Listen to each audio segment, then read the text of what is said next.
I used to believe that no matter what happened in life, there was one place I could always return to: my family. I was wrong. At 42 years old, I lost my marriage, my home, and every person I had spent my life trying to protect. Not because of a stranger, not because of bad luck, but because the people I trusted most made a choice. My younger brother betrayed me. My wife helped him. And when the truth came out, my parents didn't ask who was right. They didn't ask who had been lying. They looked me in the eyes and chose him. That was the day I realized something most people never want to believe. Sometimes the greatest betrayal doesn't come from your enemies. It comes from the people who raised you. I walked away from my family without taking a single photograph, a single keepsake, or a single goodbye. Everyone told me I'd regret it. 5 years later, they were the ones begging for another chance. My name is James Thornton, and this is the story of how losing everything became the only reason I finally found peace. I grew up in a quiet village just outside York, where everyone knew everyone else's business before breakfast. From the outside, my family looked respectable. My father, Peter Thornton, owned a successful building company that had been in our family for nearly 30 years. My mother, Margaret, volunteered at the local church and organized charity events that made people think she was kindness itself. Then there was my younger brother, Oliver. 3 years separated us, but it often felt as though we lived in different worlds. I was the dependable son. The one who finished university, found stable work, paid my bills on time, and never embarrassed the family. Oliver was the exciting one. He was charming, funny, and impossible to stay angry with, at least if you asked everyone except me. If Oliver missed rent, my parents called him unlucky. If I struggled with anything, they asked why I hadn't planned better. When he crashed Dad's van after a night at the pub, they said boys make mistakes. When I dented Mum's car reversing out of the driveway at 19, Dad didn't speak to me for nearly 2 weeks. It became normal. Whenever Oliver created chaos, someone else cleaned it up. Usually me. By the time I reached my 30s, I'd stopped expecting fairness. I convinced myself every family had favorites and that it wasn't worth ruining relationships over something that had started when we were children. Looking back now, I realize that was the first mistake. People don't stop taking from you simply because you grow older. They stop when you finally refuse. At 34, I met the woman I believed would change my life. Her name was Charlotte Evans. We met entirely by accident. I had traveled to Leeds for a property development conference. After the final presentation, I slipped into a small cafe to escape the rain before driving home. Charlotte was standing behind the counter arguing with the coffee machine. "I swear if you break again," she muttered, "I'm replacing you with a kettle." I laughed before I realized I'd spoken out loud. She looked up. "So you find my suffering amusing?" "I find your honesty refreshing," she smiled. It wasn't the sort of smile people practiced for photographs. It reached her eyes. We spoke for nearly 40 minutes while the rain hammered against the windows. Before leaving, I asked whether she'd like dinner sometime.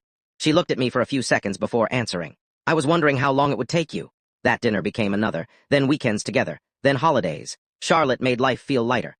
For the first time in years, I stopped measuring every decision against someone else's expectations. 2 years later, we married in a small stone church overlooking the Yorkshire countryside. Nothing extravagant. Just close friends, family, and enough sunshine to make everyone believe the forecast had finally got something right. During the reception, Oliver raised a glass. "I've spent my whole life watching James do everything perfectly," he joked. "Charlotte, if he ever becomes too sensible, you know where to find me." The room erupted with laughter. Even Charlotte laughed politely. I smiled because everyone else expected me to. Something about the comment bothered me, but I pushed the feeling aside. That was simply Oliver, always pushing boundaries, always forgiven. Marriage suited us. Or so I believed. We bought a detached house in Harrogate with a small garden Charlotte adored. She filled it with lavender, roses, and herbs whose names I could never remember. I worked as a senior project manager for a commercial construction firm. The hours were long, sometimes exhausting. But every evening I came home knowing exactly why I worked so hard. We talked over dinner, watched old detective dramas, planned holidays we'd probably never take. Life wasn't perfect. It was ordinary, and I loved it. 3 years into our marriage, everything began changing. Dad suffered a minor stroke. The doctors assured us he'd recover, but they warned him to reduce stress. Within days, he called me. "I need your help with the company." I hesitated. I already had a demanding career. Running parts of Thornton construction alongside my own job seemed impossible. Then Mum phoned. "Your father built that business for this family," she said softly. "If you don't help him now, who will?" I already knew the answer. Oliver wouldn't. He'd recently left another sales position after arguing with his manager. Again, so I agreed. For nearly 18 months, I worked 2 jobs, office during the day, family business in the evenings. Weekends disappeared into paperwork, supplier meetings, payroll issues, and client negotiations.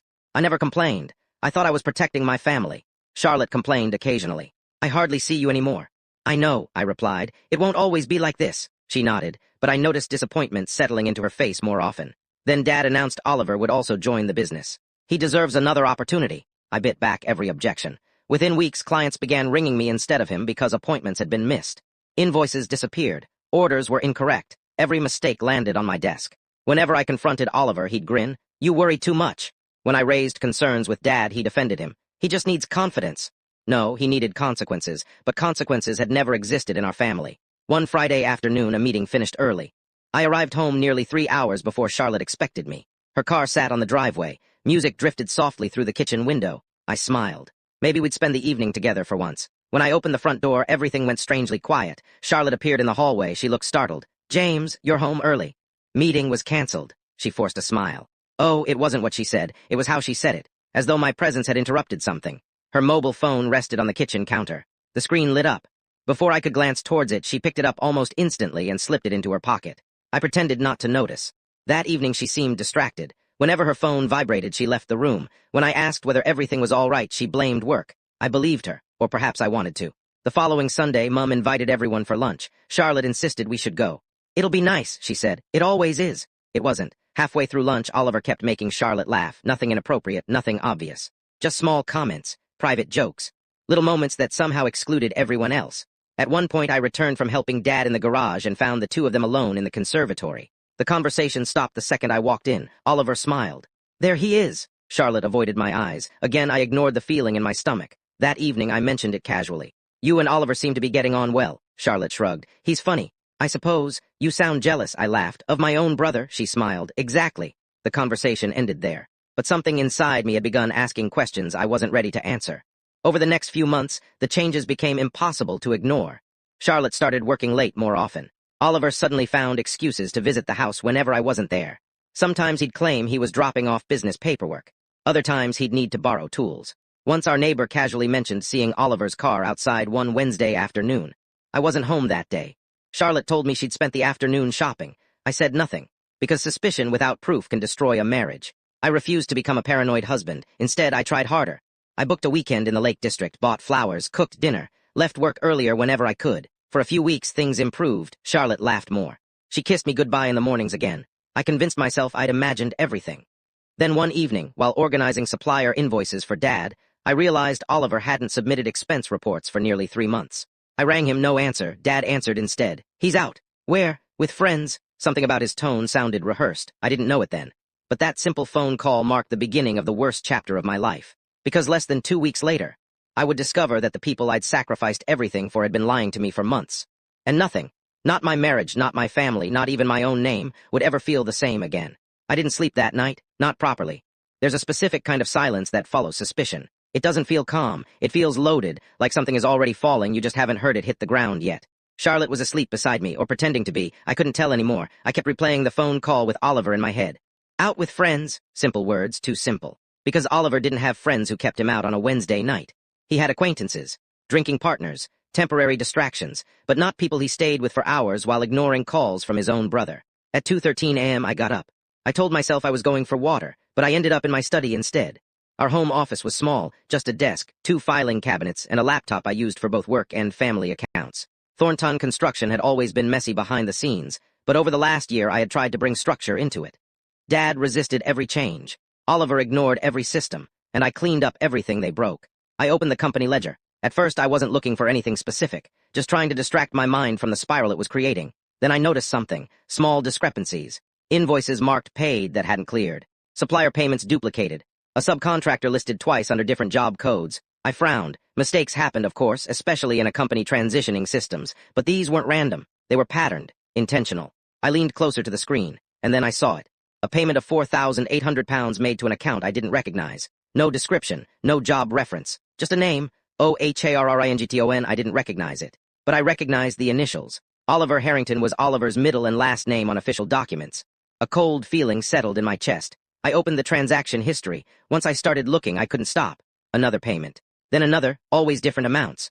Always transferred from company accounts that I was technically responsible for overseeing, but not the only one authorized to approve. Dad still held admin access. So did Oliver. My hands slowed. Because I understood something I didn't want to understand. Someone had been moving money quietly. Not enough to trigger alarms, not enough to be obvious, but enough to accumulate, over months. Maybe longer. I printed the statements without thinking. The printer in the corner whirred softly in the silence of the house. It felt too loud, like it was exposing something that should have stayed buried. By the time I finished, I had 17 pages. I stacked them neatly. Then I sat there staring at them like they might rearrange themselves into a different meaning. But they didn't. The conclusion was already forming. I just didn't want to name it. The next morning, Charlotte acted normal. Too normal. She made tea, asked if I had slept, kissed my cheek like nothing in the world had shifted. But I noticed things I hadn't paid attention to before. The way she checked her phone before speaking. The way she avoided mentioning Oliver entirely. The way she asked casual questions about work that felt directed. As if she was checking what I knew. I left for the office earlier than usual. Instead of going to my desk, I went straight to accounts. "Can you pull full transaction logs for the past 12 months?" I asked. The accountant looked surprised. "That's a big request." "I know, please do it anyway," she hesitated. Then nodded. While she worked, I sat in the meeting room staring at the glass wall. I saw Oliver arrive 20 minutes later. He didn't look at me when he entered. That alone told me everything. People who have nothing to hide don't avoid eye contact. People who do change their entire behavior around you. At 11:06 a.m., the accountant returned. She placed a thick folder on the table. "You might want to sit down," she said quietly. I already was. But I still felt like the floor dropped a little lower.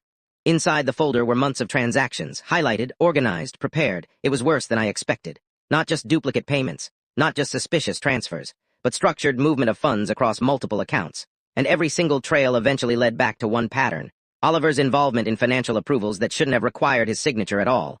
But what shocked me most wasn't the fraud itself. It was how clean it looked. Someone had been careful, patient, consistent. This wasn't desperation. It was planning. My phone buzzed on the table. A message from Charlotte. "Are you at work?" I stared at it for a long time before replying. "Yes." Why? No response. That silence again. The same silence from Sunday lunch. The same silence from late-night phone calls. The same silence that always meant something was being hidden just out of sight. I closed the folder. "I need access to archived internal emails," I said. The accountant frowned. "That requires director approval?" "I am a director." She didn't argue after that. By 3 p.m. I had found it. The email chain wasn't long, just 3 messages, but enough. Oliver forwarding supplier documents.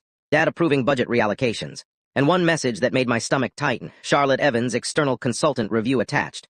My wife's name, attached to internal financial documents. I clicked it. The attachment was a spreadsheet. Her email address was listed as the sender. Not once. Multiple times. My throat went dry, because Charlotte didn't work in finance. She never had. She worked in marketing consultancy, freelance, flexible, mostly unrelated to business operations. So why was she sending internal financial assessments? Why was she communicating directly with Oliver? And why was her email embedded in approval chains for money transfers I had never seen? I leaned back in my chair.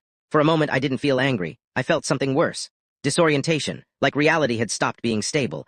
I closed my laptop, stood up, and walked out of the office without telling anyone where I was going. When I got home, Charlotte was in the kitchen. She looked up as I entered. "You're early." "I left work." That made her pause. "Everything okay?" I didn't answer immediately. I just watched her, not in a dramatic way, just observing. The way she held herself, the slight tension in her shoulders, the careful calm in her voice.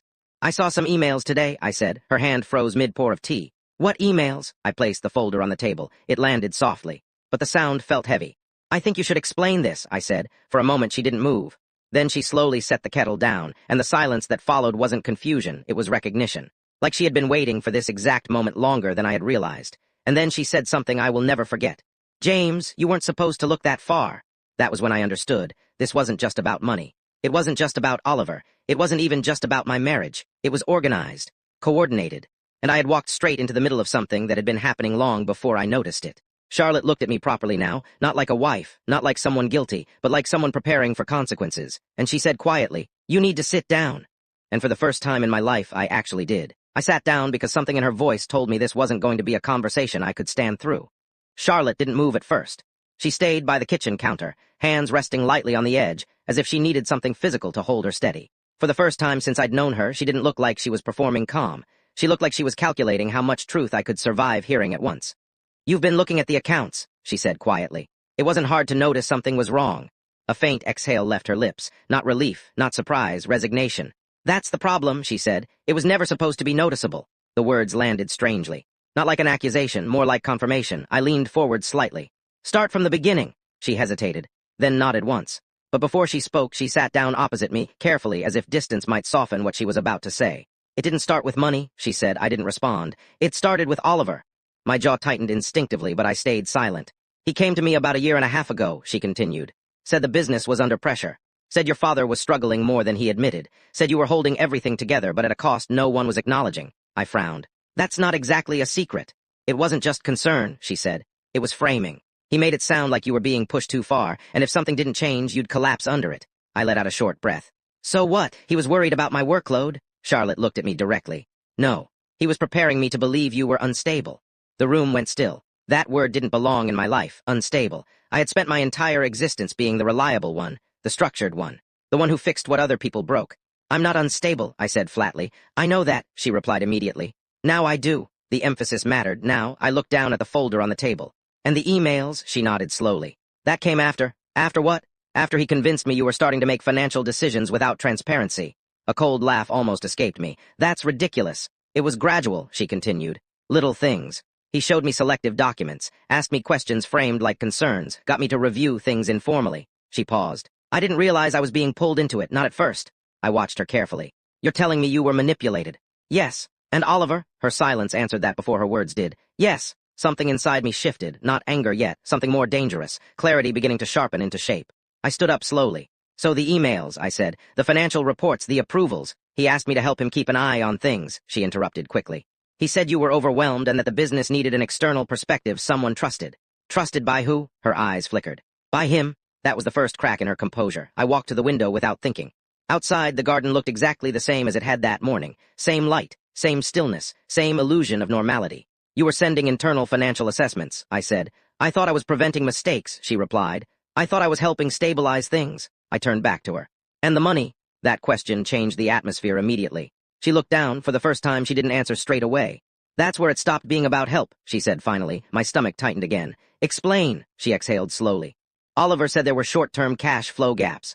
That suppliers were being delayed, that if payments weren't restructured quietly, contracts could collapse. And you believed him. I wanted to believe I was preventing damage, she said quietly. That's not an answer. Her voice lowered. Yes, I believed him. Silence stretched between us, not empty, heavy. I returned to the table and picked up the folder again. This, I said, tapping it. This is structured, not emergency payments, not gaps. This is systematic movement, Charlotte nodded once. That's when I realized. Realized what? That it wasn't what he said it was. I studied her face. She wasn't lying. Or if she was, she believed her own words enough to make it indistinguishable. And you kept going anyway? I asked. Her eyes lifted to mine. No, that surprised me. No, I repeated. I stopped 3 months ago. I flicked through the documents instinctively. 3 months. The timeline matched the sudden changes I had noticed. Why? I asked. She hesitated again, then said, because I saw where it was heading.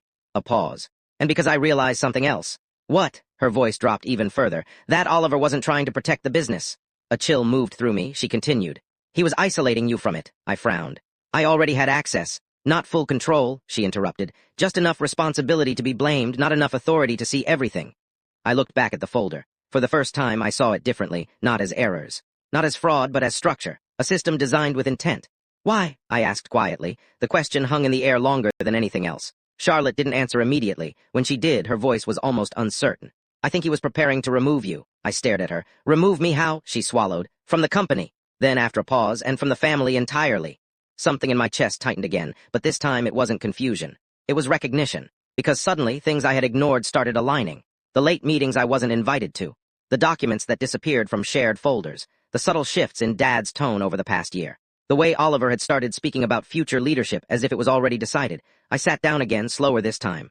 You're saying this was planned, I said. Charlotte didn't hesitate now. Yes. A long silence followed. Then I asked the question I wasn't sure I wanted answered. And where do I fit into that plan? Her expression changed. Not guilt, not fear, something closer to sadness. You were the obstacle, she said. The words didn't hit immediately. It took a few seconds for them to settle. Then I asked very quietly. And you? She looked away. That's what I still don't fully understand. That answer mattered more than everything else she had said. Because it meant she wasn't finished telling the truth. Not yet. She stood up slowly and walked to the counter again, as if needing space from the conversation. I didn't know how deep it went until I saw the full ledger last week, she said. The one you accessed. I nodded once. There are entries missing before that, she added. My head lifted slightly. Missing, she turned back to me. Clean removals, not errors, deletions. A silence followed that felt different from the others. Colder, more deliberate. And Oliver didn't do that alone, she said. I didn't speak. Because I already knew what she was implying, but I needed her to say it. She finally did. Your father authorized system-level access. That was the moment everything inside me stopped arguing, stopped questioning, stopped hoping for misunderstanding. Because that wasn't manipulation anymore. That was alignment, not one person. Not a mistake, a structure, a family system working in coordination, and I was the only variable that didn't fit. I stood up slowly. Charlotte watched me carefully. What are you going to do? She asked. I looked at the folder one last time, then at her. And for the first time in my life, I didn't feel like I was reacting to betrayal. I felt like I was stepping out of it. I'm going to find out how long this has been going on, I said. And who started it. because now I knew something I didn't know before. This wasn't the end of a breakdown. It was the beginning of something far more deliberate, and someone in my family had been building it for a very long time. I didn't go back to work the next day, or the day after that. Instead, I did something I hadn't done in years. I went back through everything from the beginning, not just the accounts, not just the emails, everything, old family records, archived messages, property deeds, business filings going back nearly a decade. At first, it felt pointless, like trying to find meaning in noise, but patterns don't stay hidden forever. They just wait for someone patient enough to notice them, and I had finally become that person. On the third day, I found it. A name buried in older company documents that didn't belong in our current structure. A consultancy firm registered under a shell address in Manchester. Harrington and Vale Advisory Services. I froze, because I had seen Harrington before. Oliver's hidden transaction label. My hand slowed as I opened the file. The company had been quietly involved with Thornton construction for years. Not in obvious contracts, not in public tenders, but in restructuring agreements, tax optimization, asset redistribution, the kind of work you only notice when you start looking at ownership instead of income. And then I saw something worse. The original engagement letter, signed 12 years ago by my father, Peter Thornton. I leaned back in my chair. For a moment I didn't move, because this changed everything. This wasn't recent manipulation. This wasn't Oliver acting alone. This was older, much older. My phone rang. Charlotte. I almost didn't answer, but I did. James, she said quickly, are you home? Yes, a pause. I think you need to see something, she said. Her voice wasn't uncertain anymore. It was focused, controlled. Come to the office. She met me outside the building. No small talk. No hesitation. Just handed me a printed folder. I pulled older archived backups, she said, from before the system migration. I opened it immediately. Inside were financial summaries from nearly 15 years ago. And there it was again. Harrington and Vale, but this time something stood out. A clause buried in a restructuring agreement. A beneficiary allocation, not equal distribution, not standard partnership splits. A contingency clause tied to succession. I frowned. Why is this here? I asked. Charlotte pointed at a paragraph. Read that. I did, slowly, then again, and then the meaning hit me. The clause stated that if the company ever passed into unsuitable leadership conditions, control would automatically be redistributed through a pre-agreed internal succession framework. Not legally to all heirs, but selectively, based on operational suitability. I looked up. That's not normal, I said. No, she replied, it's not. A silence followed, then I asked, who defines suitability? Charlotte didn't answer immediately. Instead, she flipped the page. And there it was, a governance amendment, signed and initialed by my father and someone else, my mother. My throat tightened slightly. This means, I said slowly, they've been planning controlled distribution for years. Yes, she said. And I was never part of it. Her expression changed again. You were never meant to be the final controller. That sentence landed harder than anything before it. I looked back at the document, then at her. Then who was? She hesitated. And that hesitation told me everything before she even spoke. Oliver, she said quietly. For a moment I almost laughed, not because it was funny, because it was so predictable in its unfairness that it felt almost scripted. The unreliable one, I said. Charlotte nodded. The adaptable one, she corrected. That's how they framed it internally. I closed the folder. Let me guess, I said. I was the operator, the worker, the one who keeps things running but never owns them. She didn't deny it. That's why you were brought in, she said, to stabilize the company until Oliver was ready. I stared at her. Ready for what? She looked at me carefully. To take over without resistance. The words sat between us like something physical, heavy, intentional. Then I asked the question I already knew the answer to but needed spoken aloud. And Charlotte, she looked down briefly. I was introduced to the system as a safeguard. A safeguard against me? No, she said quietly. A safeguard against unpredictability. I narrowed my eyes. That doesn't answer anything. She took a breath. It means I was supposed to keep things balanced while the transition happened. And Oliver, her voice softened, he was supposed to inherit control. A long silence followed. Then I finally said what had been forming in my mind since the first ledger. So this was never about fraud. Charlotte shook her head. No, it was about removal. She nodded once. Yes, I felt something shift inside me. Not anger yet, something colder, structural understanding. A system revealed. I sat down on the edge of the desk.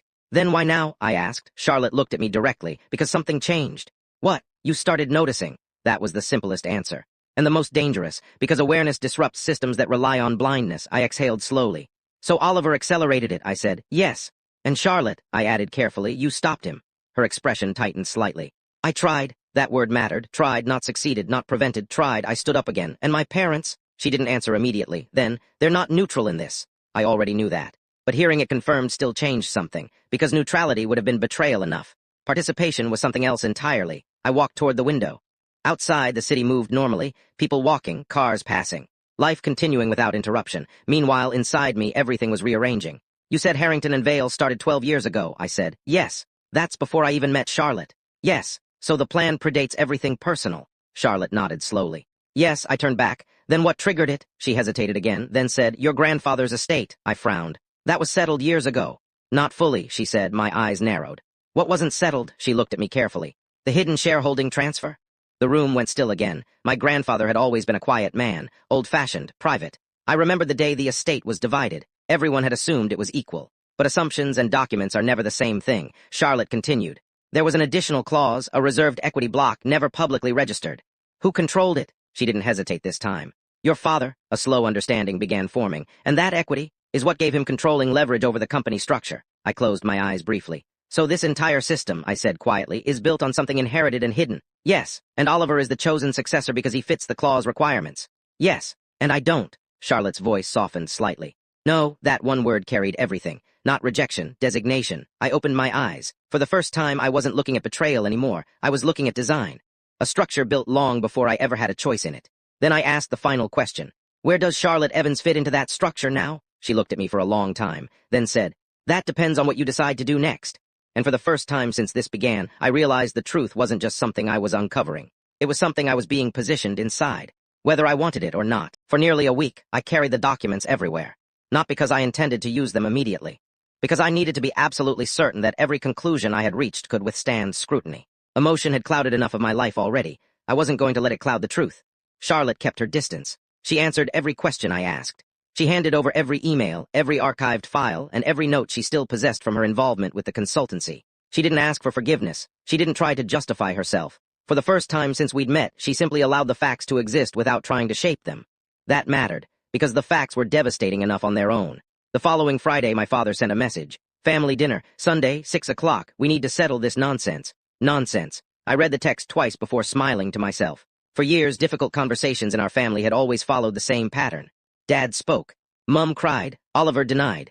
Everyone expected me to compromise, not this time. I replied with just 3 words, I'll be there. Sunday evening arrived cold and gray. The Thornton family home looked exactly as it always had. Freshly trimmed hedges, polished brass door handle, the porch light glowing warmly against the fading daylight. From the outside, it still looked like the safest place in the world. Appearances had always been my parents' greatest achievement. Mum opened the door. For a brief second, she looked genuinely pleased to see me. Oh, James. She reached for a hug. I stepped inside without returning it. Her smile faded.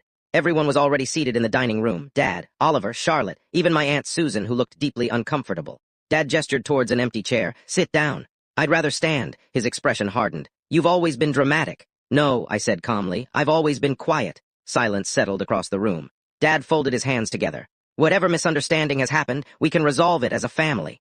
I almost admired the confidence with which he said it. He genuinely believed the old script would still work. Oliver leaned back in his chair. James, you've made everyone miserable these past few weeks. I looked at him. You've confused accountability with misery. He rolled his eyes. Here we go.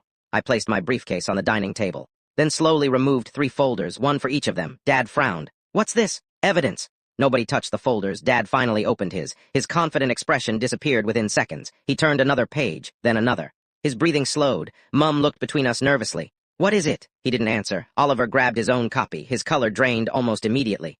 What the hell is this? The company records, I replied. The archived approvals. The hidden consultancy. The succession agreements. The payment trails. Nobody spoke. The ticking clock in the hallway suddenly sounded incredibly loud. Finally, Dad looked up.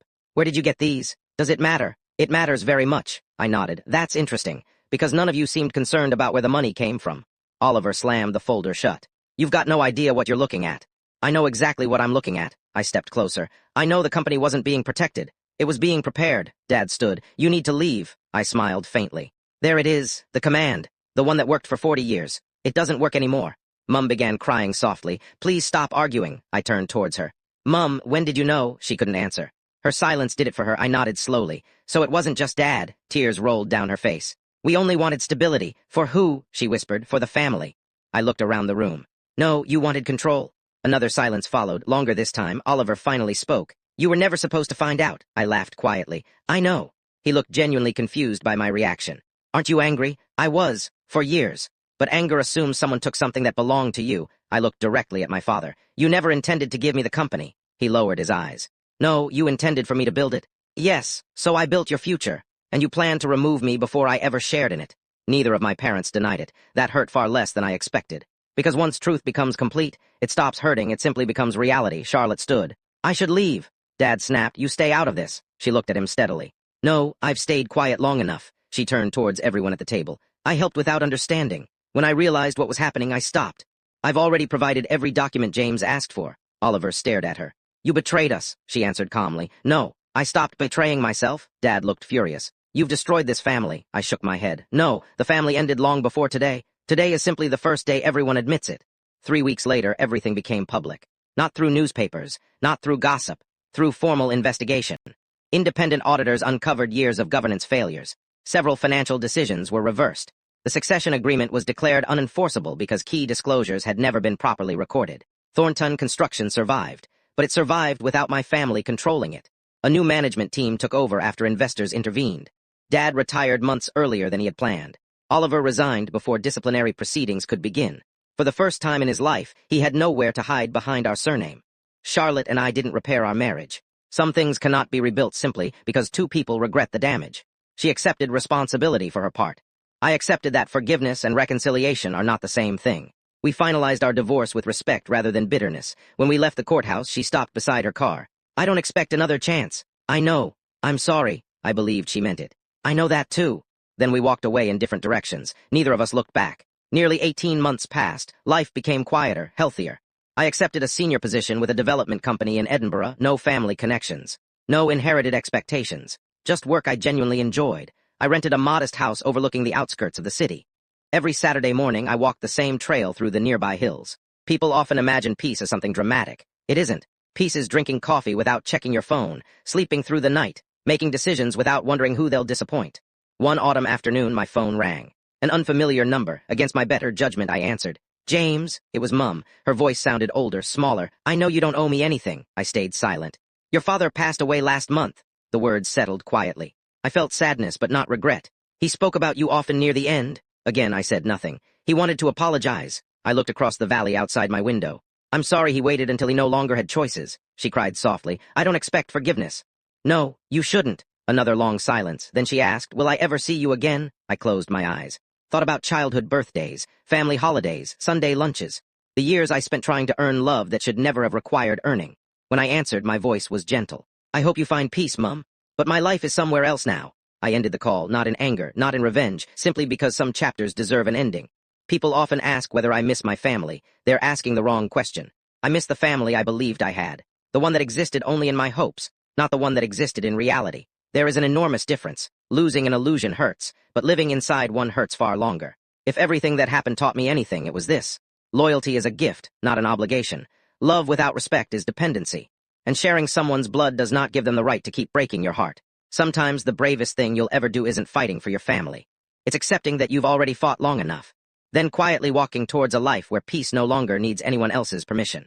That was the life I finally chose. And for the first time since I was a boy, it was completely, undeniably my own.